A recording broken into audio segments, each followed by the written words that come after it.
धरती पर मनुष्यों की एक विचित्र प्रजाति पाई जाती है। ये ऐसे लोग होते हैं जो सदा दुखी रहते हैं। कोई समस्या हो तो दुखी, और वो समस्या दूर हो जाए तो और भी अधिक दुखी। हमारे देश में ऐसे लोग कुछ अधिक ही पाए जाते हैं। ऐसे लोग हिंदुओं की तीर्थ नगरियों में आधारभूत ढांचे में सुधार से भी व्यथित हो उठते हैं।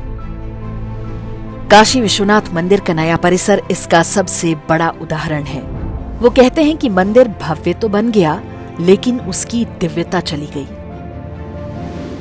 जब तक बजबजाती नालियों वाली अंधेरी गली से होकर गर्भगृह तक पहुंचते थे, तब तक दिव्यता थी। उन्हें लगता है कि नरेंद्र मोदी ने भव्यता के चक्कर में भगवान शिव के ज्योतिर्लिंग की दिव्यता कम करवा दी है। मानो मोदी जी के पास भगवान शिव की शक्तियों का कोई रेगुलेटर हो, जब चाहा दिव्यता बढ़ा दी, जब चाहा घटा दी।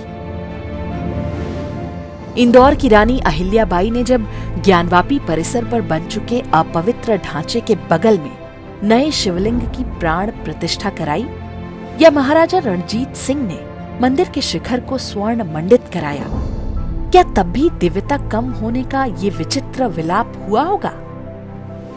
ऐसा नहीं है कि नरेंद्र मोदी से पहले काशी में किसी सरकार ने कुछ नहीं किया। मोदी के आने से पहले भी काशी कुछ कुछ ऐसी ही थी। गंगा जी थी, घाट थे, यही मंदिर, मठ और आश्रम थे। भीड़भाड़, कोलाहल और थोड़ी बहुत अव्यवस्था भी थी। काशी के लोग बहुत कुछ इसके अभ्यस्त भी हो चुके थे। मोदी के आने के बाद काशी पहले से अधिक सुंदर, स्वच्छ दिखती है। नगर की पहचान काशी विश्वनाथ का मंदिर सकरी तंग गलियों के बजाय अब एक खुले हुए परिसर में है।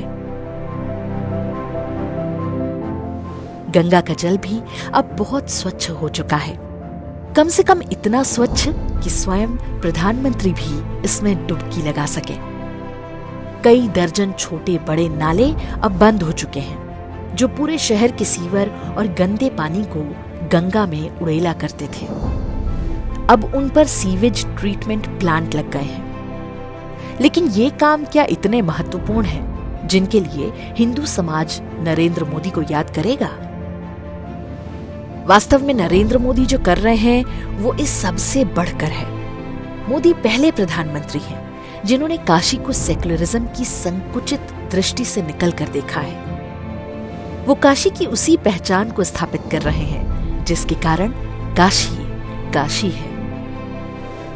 महादेव की राजधानी और अविमुक्त क्षेत्र, जहां आकर व्यक्ति जीवन और मृत्यु के बंधनों से छूटकर मोक्ष पाने का प्रयास करता है। यही वो हिंदू जीवन दर्शन है जो काशी की मूल पहचान है। वाराणसी के मुख्य जंक्शन रेलवे स्टेशन का ये भवन 80 के दशक में कांग्रेस सरकार के समय बना था। इसके शिखर पर बौद्ध धर्मचक्र सुशोभित है।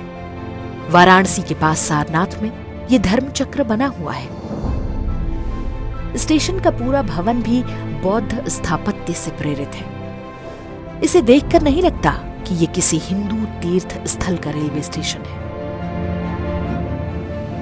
ऐसा नगर जहां पर भगवान शिव स्वयं निवास करते हैं, जो हिंदुओं के 12 ज्योतिर्लिंगों में से एक है, क्या उसका रेलवे स्टेशन ऐसा होना चाहिए? ये स्थिति तब है जब सारनाथ का एक अलग रेलवे स्टेशन भी है, जो पूरी तरह से बौद्ध स्थापत्य के आधार पर बनाया गया है। नरेंद्र मोदी सरकार ने वाराणसी के दूसरे सबसे बड़े रेलवे स्टेशन का नामकरण बनारस किया, तो उस पर इसे संस्कृत में भी लिखवाया। बनारस नाम वाराणसी का ही अपभ्रंश है और ये लगभग 14वीं-15वीं शताब्दी में प्रचलित हुआ था। बाद में अंग्रेजों ने भी इसे बनारसी कहना आरंभ कर दिया था। बनारस रेलवे स्टेशन का जो नया भवन बना है, उसमें हिंदू स्थापत्य और आधुनिक भवन निर्माण की छाप देखी जा सकती है। कांग्रेस के काल में केवल रेलवे स्टेशन ही नहीं, काशी की संपूर्ण धार्मिक पहचान में मिलावट के प्रयास किए गए। मिली जुली गंगा जमुनी तहजीब के नाम पर इस्लामीकरण के भी भरपूर प्रयास किए गए। उसी कालखंड में मंदिरों में मुशायरे और गजल के कार्यक्रम भी आयोजित होने लगे थे। लेकिन मोदी के आने के बाद महादेव की काशी ने फिर से अपनी पहचान को ढूंढ लिया है। नरेंद्र मोदी हो या कोई अन्य व्यक्ति, ये तो निमित्त मात्र है। आवश्यक नहीं कि हम इसके लिए उनका स्तुति गान करें, लेकिन भ्रमित होकर कृतज्ञ बनना भी उचित नहीं है।